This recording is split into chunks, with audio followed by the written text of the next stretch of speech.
Kasi isang image pa lang tayo, meron pa tayo 3 image, no? So, i-clip muna natin to. So, paano mo ulit mag-clip? Tinuro din namin ito ng basic, no? Saan tayo pupunta? Sa raster, and then extraction. Meron tayo dito, clip, raster, by extend. Okay? Clip, raster, by extend. Yan. So, kung naalala nyo kanina yung in-input natin coordinates, diba? Nag-input tayo ng coordinates and then, kinonvert niya to decimal. So, kung naalala nyo yun, pwede nyo siyang ilagay dito. Okay? Naalala nyo po ba? Hindi na. So, kung hindi na, ang gagawin nyo, ito na lang. Dito sa drop-down ng ating clipping extend, yan. Pwede tayo mag-draw on map canvas. Okay? Draw on map canvas, pero make sure na friend kayo ng mouse. Kasi mahirap ito gamitin pag hindi kayo friend ng mouse. And kapag wala kayong mouse. Okay? So, pwede nyo gamitin ito, draw on map canvas. No? So, from here, yan, mag-draw ako ng rectangle. Papunta dito sa baba. Yan, so nakadraw na ako ng rectangle, naglagay na rin siya dito ng clipping extend, depende doon sa aking draw na rectangle. Ulitin ko po, pwede kayong mag-draw on map canvas, pero dapat friend kayo ng inyong mouse. Kung hindi kayo friend, mahihirapan kayo mag-draw sa map canvas. Kaya naman po kayo sa pag-draw ng map canvas, ha? Baka kasi mabitawan nyo, maging kalahati na lang ang inyong mapa. So pag nag-click kayo, baka mamaya yung output, ay bakit kalahati na po yung aking mapa, nag-click lang naman ako. Baka kasi nabitawan nyo yung pag-click. Eto po, dito tayo sa raster, and then extraction, okay? Clip, raster, by extend. Okay, so sabi ko nga, make sure na yung input layer nyo, yung kalintaan na, baka kasi nag-open script map kayo, tapos nasabi nyo, bakit error yung aking pag-clip? Wala naman akong ginawa. Clipping lang. So, pag-error po yun kasi open script map yung naka-input layer nyo. So, make sure na kalintaan. Okay, so sabi ko nga kanina, kung naalala niyo yung in-input natin coordinates kanina, lalo na yung pagka-convert niya ng from TMS to decimal, no? Yung minimum at maximum value ng x and y niya, i-input niya lang siya dito. Pero kung hindi, may option tayo to draw on map canvas. Okay, so paano makita yung draw on map canvas? Dito sa drop-down ng ating clipping extend, meron dito draw on map canvas. Okay, draw on map canvas, and then mag-zoom lang kayo dito. Yan. Sabi ko nga dapat friend kayo ng inyong mouse. Mag-zoom kayo dyan, from here, mag-click na ako, and then mag-zoom out ako. Yan, hanggang dito. So dapat hindi nyo mabibitawan yan. Pag nabitawan nyo yan, baka mamaya nasa kalahati yung inyong mapa. Okay? So, ito na yung aking map. Nakapag-draw na ako. So, ito na yung clipping extend niya, minimum and maximum value. Okay? Nakuha? Nakitaas ng green card? Okay. So far, okay naman. And then, dito sa baba. Scroll lang tayo pababa para ma-save natin. Scroll lang na baba. Dito sa clip, huwag po kayong mag-temporary, no? Kasi i-merge natin ito mamaya. Ang gagawin natin, isi-save natin siya. So, paano mag-save dito sa clip? Save to the temporary. Pag-i-click itong tatlong dot, no? Tatlong dot. And then, save natin siya. Save to file. Okay? And then, doon sa ating day 1, doon sa ating day 1, okay, ilagay natin dito, kalintaan modify underscore clip.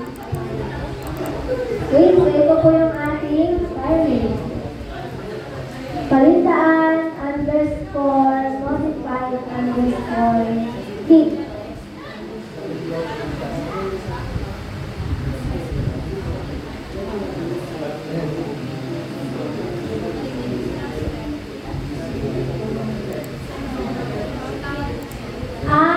Okay.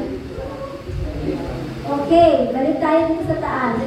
So, paano daw mag-move? So, sabi ko, di ba, friend, kayo dapat namin yung mouse. Okay? So, paano nga pag-zoom at pag-zoom in and zoom out gamit ang mouse? Yung scroll. Okay? So, ganito yung gagawin natin. Ulitin ko, no? So, draw on the canvas. Ngayon, mag-zoom ako dito sa left. Upper left. So, i-hold ko siya. Left. Yung left naman yung mouse. And then, para ma-zoom out ko, gagamitin ko yung isang finger ko para i-zoom out yung aking view.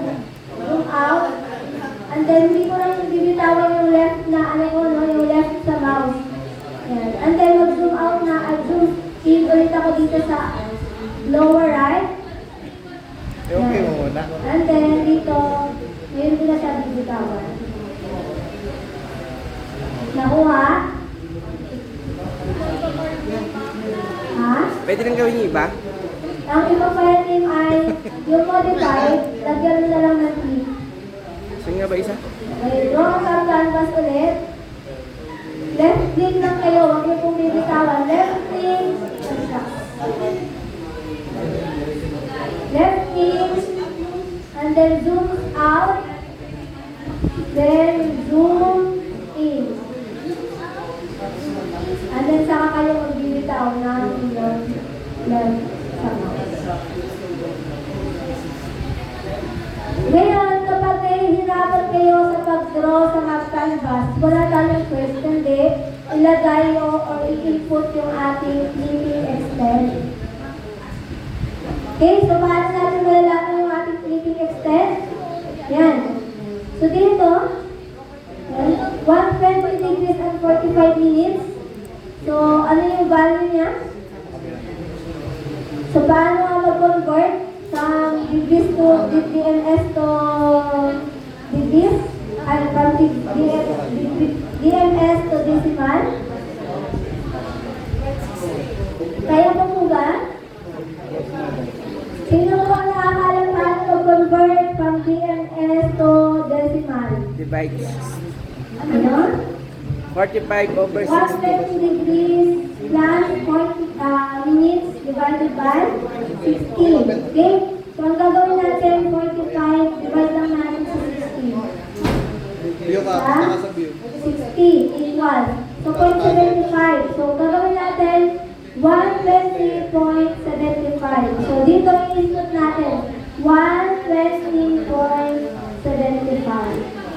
Pwede mo siya mamaya. Yan. So, meron na tayo isa. Next. Yung isa pa natin, minimum value ng ating x. Ang sabi dito, 121. Madali lang naman yan. Gagawin natin siya 121. Kung tumama siya. Yan. Double click. Nakuha? Yes. And then, dito naman, 12 and Hindi 14. yung modified click. Calculate ulit tayo. Kaya mo, transparent. 40 divided by 60. 0.666. So, dito, ayan. 0.666. Yan. Go. 0.66. Ay, bakit po? Then, dito sa baba, 1230, ibig sabihin 0.5 lang siya. Yan. So, ito po yung input natin. 120.75, then 121, then 12.5, then 12.66. Yan po yung ating input pag nahihirapan kayo mag-draw on map canvas. Pakopya na lang po ito. Pwede mo naman din kunin natin dito. Okay? Ma'am, pwede rin siya ma'am doon kunin sa ano ma'am, no? Yung sa JRO reference. Ah? Sa JRO Yes. reference. Di ba nandun din? Pero kukunin mo ma'am yung X lang. Yung i-input mo dyan. Georeferencing? Ito na yun, nakalagay doon. So, ang i-input mo sa X and Y. Kung nakaalala nyo, kinukonvert niya automatic. Kapag DMS yung ating input sa DRMS, nagpa-convert siya to degrees. So, dapat, kung gusto nyo yun yung i-input natin sa PPX test, kumuha na tayo ng kopya kanina. Okay? So, ito na. And then, pangalanan na natin siya, no? Scroll down ako. Save to file. And then, ilagay ko dito. Day 1. Underscore. Ito po yung ating file name. Para ma-identify natin kung saan na yung image na naka-view, text na naka-modify. And then, click nyo lang yung run.